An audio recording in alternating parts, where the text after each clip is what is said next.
আসসালামু আলাইকুম। সবাই কেমন আছেন? আলহামদুলিল্লাহ আমরা ভালো আছি। এটা আমাদের নতুন চ্যানেল। আমাদের চ্যানেলটাকে সবাই সাপোর্ট করবেন। সবাই লাইক কমেন্ট শেয়ার করবেন। চ্যানেলটাকে সাবস্ক্রাইব করে দিবেন।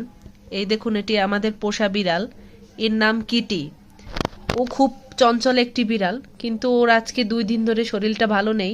অনেক চুপচাপ হয়ে গেছে, কিন্তু কিভাবে যে কি হলো বুঝতে পারতেছি না। ওকে কিভাবে ঠিক করব তাও জানি না।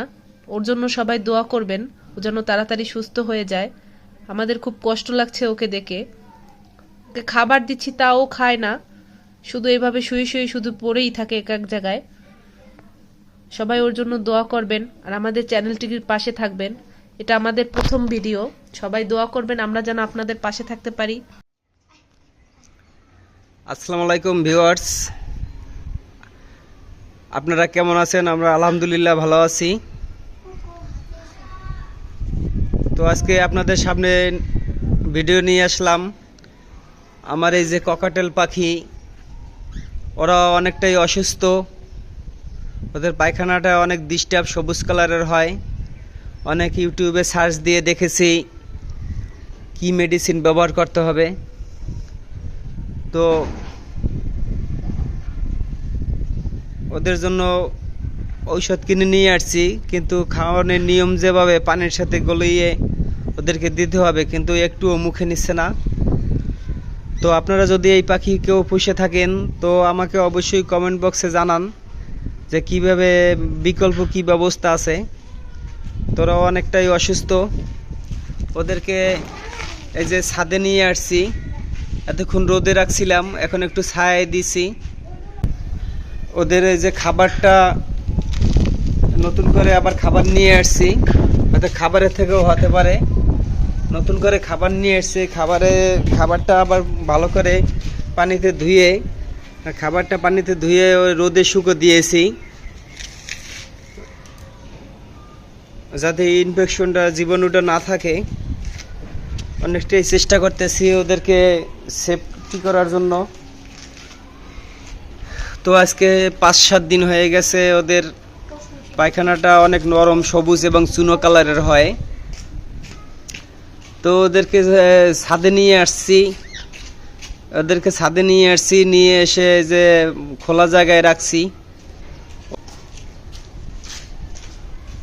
ওরা ওই যে অনেকটা খেলাধুলো করতেছে।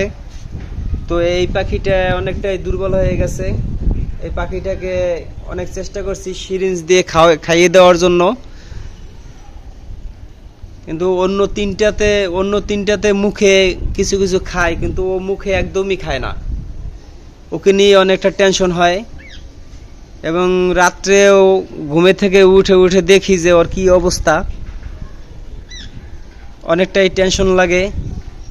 এর আগেও আমার একটা ককাটেল পাখি অ্যাক্সিডেন্টলি মারা গেছে ফ্যানে বেজে, তাও আপনারা দেখেছেন।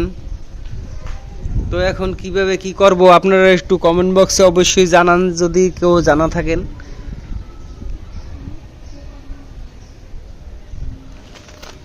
এই যে ওদের খাবারটা পর্যন্ত ধুয়ে নিয়ে আসছি, ভালো করে ধুয়ে তারপরে যে রোদে শুকো দিয়েছি। হয়তো খাবারের থেকেই এরকম হয়েছে, খোলা খাবারটা এরকম অনেক সময় জীবাণু থেকে যায়। তো প্রথম অবস্থায় তো এগুলো বুঝতে পারিনি। আপনারা প্লিজ আমাকে একটু হেল্প করেন, আর লাইক কমেন্ট শেয়ার করেন, চ্যানেলটাকে সাবস্ক্রাইব করে দিন, আমি যাতে সামনে এগিয়ে যেতে পারি, ভালো ভিডিও নিয়ে আসতে পারি। আমি মানুষের পাশে থাকব। দরিদ্র মানুষ যারা ক্ষুদ্র ব্যবসায়ী, তাদেরকে আমি আর্থিক সহযোগিতা করব, সেই ভিডিওগুলো আপনাদের সামনে তুলে ধরব। এবং আপনাদের সামনে আমি আজকে বলতে চাই যে এরকম যদি আপনাদের কোনো আত্মীয় স্বজন ঢাকার ভিতরে দেখা গেছে অনেকটাই অসহায়, টানাটানি করে ব্যবসা চালাচ্ছে, ক্ষুদ্র ব্যবসায়ী, আমি যতটা সম্ভব আমি তাকে আর্থিক সহযোগিতা করব।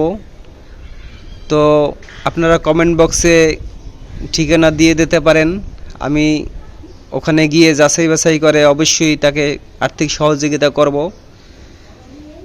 এবং আমার এই পাখিগুলোর জন্য আপনারা দোয়া করবেন, ওরা যাতে সুস্থ হয়ে যেতে পারে।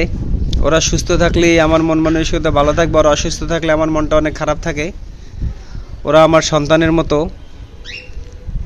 মতো ওদেরকে অনেকটাই, ওদের প্রতি আমার আদর স্নেহ ভালোবাসা।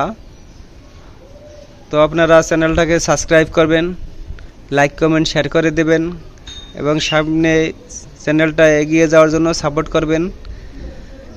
তো এখানেই শেষ করছি। আসসালামু আলাইকুম, সবাই ভালো থাকবেন, আল্লাহ হাফেজ।